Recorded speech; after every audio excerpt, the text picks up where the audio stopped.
I've known Doug Rice for a long time, and I've had a front row seat as he grew to become one of the most recognizable and influential voices in NASCAR. There's something special about Doug. He has a familiar and down-home way of painting a picture of a race. He likes to tell people he's not in the broadcasting business, he's in the transportation business. It's his job to transport you from wherever you are to the NASCAR race he's calling that day. And that's what Doug has done masterfully for 36 years.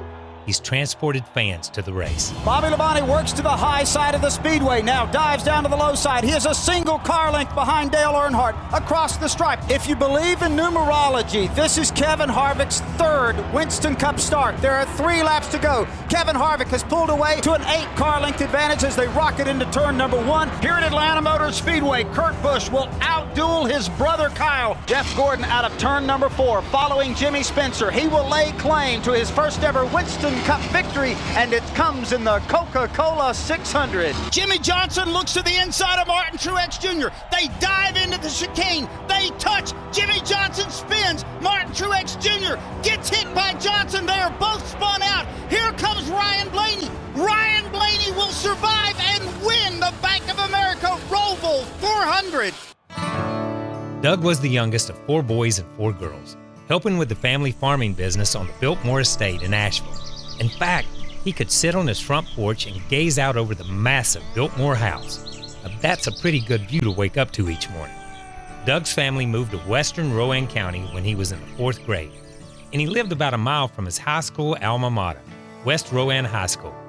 That's where the broadcasting bug bit. Oh, that's called Goodbye, My Love. That's the sound of Mary Hopkins at 13 before 10 o'clock. After graduating from Appalachian State in 1977, he spent years developing his skill of telling the story of the game on WSTP Radio, a Salisbury station known for producing major sports talents. 26 seconds remain in the game. Guilford trails Catawba 11-10. Cunningham back to pass. He's got time. It's incomplete at the 40-yard line. He did the night shift, called a few games, and eventually the morning shift, still calling those nighttime games.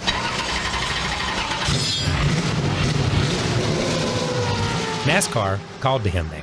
He would often spend his weekends headed to a race, a racing press event, or stringing for major radio networks in search of race reports. Well, the Carolina 500 is at the top of the sports agenda today.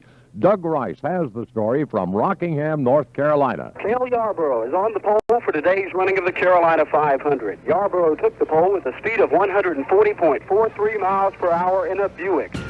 In 1988, Doug answered the call to head up the Performance Racing Network, then only a small part of Charlotte Motor Speedway. From that tiny seed, a massive oak grew, with Doug at the helm.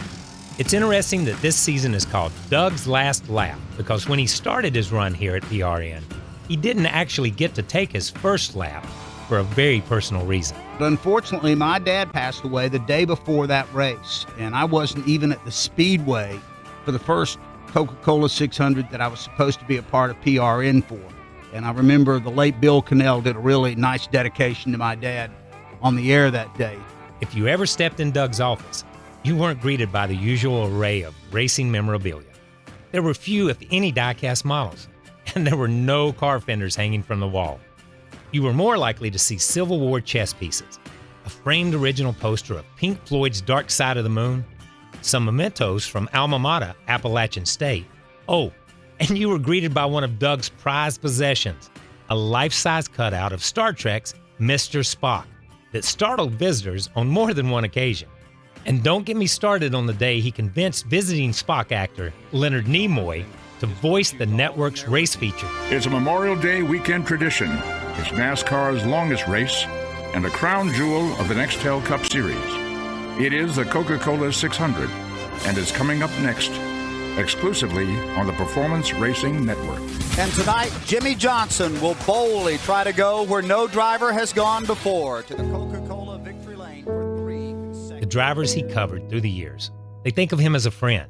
Jeff Gordon, for one. Well, and I even go back, I think, the year before when we won the duels at Daytona and went over to the Volusia Mall. I feel like that was the first time like I actually arrived and made it, Doug. And I mean, but what you guys did, the number of fans that came to that Volusia Mall across the street from Daytona, thousands. It was incredible. And it was the first time that really I was in awe. And I got to spend time with you and Benny and Mark Garrow. It sends chills up through my body right now, just thinking about how special that was.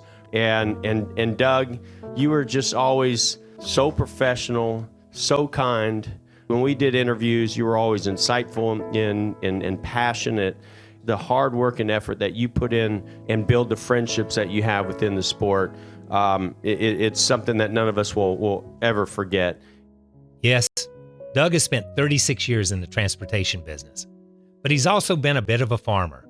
He grew PRN from a tiny seed, broadcasting only 2 race weekends a year to the 14 it does now. And he leaves it in good hands to a family of co-workers and friends he nurtured along the way.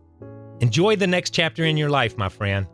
And if I may borrow a phrase from Mr. Spock, live long and prosper. For the Performance Racing Network, I'm Kyle Petty.